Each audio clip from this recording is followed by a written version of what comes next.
এই তো এটা জামাই ষষ্ঠীর পরের দিন সকালবেলা আমরা সবাই রেডি হয়ে গেছি, যাব কোন্নগর মহামায়া মন্দিরে।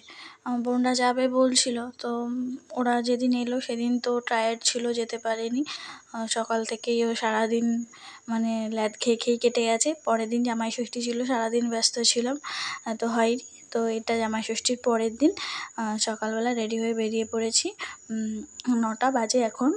তো আমি আর বোন প্রায় একই রকমের শাড়ি পরেছিলাম, যদিও ওর শাড়িটা অর্গেনজা, আমারটা জামদানি, কিন্তু খানিকটা সাদা সাদা ম্যাচিং আছে আর কি, ওই রকমই পরেছিলাম।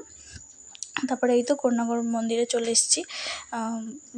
মন্দিরের রাস্তাগুলো রোদে 9টা বাজে, তবুও এত গরম হয়ে গেছিলো, হাঁটতে পারছিলাম না, ঘাসের ওপর দিয়ে হাঁটছিলাম।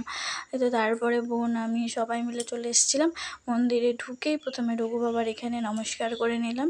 প্রথমে বোন নমস্কার করলো, তারপরে আমি নমস্কার করে নিলাম। এই তো তারপর আমাদের মহামায়া যে মেন মন্দিরটা, সেখানে একটু ঢুকেছিলাম, কিন্তু সেখানে সবাই পুজো দিচ্ছিল, ওই জন্য ভেতরে ঢুকতে পারিনি, বাইরে থেকেই প্রণাম করে নিয়েছিলাম। তারপরে চলে এসেছিলাম এইখানটাতে। এখানে নাকি নমস্কার করে নিজের মনস্কামনা বললে সেটা নাকি ডাইরেক্ট মহাদেবের কানে বলা হয়। তো সেই জন্য বোন আমি সবাই আমাদের ছোট ছোট মনস্কামনাগুলো ওইরকমভাবে বলছিলাম। তো এটা এটা আমি আগে শুনিনি, আগে অনেকবার এসেছি, কিন্তু এখানে কিছু লোক ছিল, তারা বলাবলি করছিল, সেই জন্য আমি আর আমার বোন এটাই করছিলাম। বললাম, মানুষের বিশ্বাসের ওপর অনেক কিছু থাকে, তো যে যার বিশ্বাস তার জায়গায়।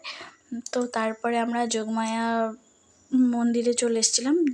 মহামায়া যোগমায়া 2 বোন, তো এটা যোগমায়ার মন্দির। তো আর ওই সাইডে যেই পুকুরটার মতো দেখতে পেলে, ওইটা হচ্ছে ওখানে মাছ চাষ করা হয়। মহামায়া বা যোগমায়াকে রোজ সন্ধ্যেবেলা শোল মাছ পোড়া দিয়ে নাকি ভাত, মানে প্রসাদ দেওয়া হয় আর কি। সরি, ভাত বলে ফেলেছিলাম, তো প্রসাদ দেওয়া হয়। তো শুনেছি, মানে নিজে যেমন কখনো দেখিনি।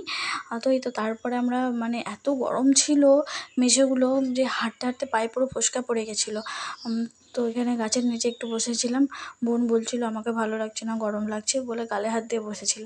এই তো তারপর লাস্ট মন্দির, শিব মন্দির দেখে আমরা প্রণাম করে ওখানে খানিকক্ষণ একটু বসে তারপরে বাড়ির উদ্দেশ্যে রওনা দিয়েছিলাম। টাটা।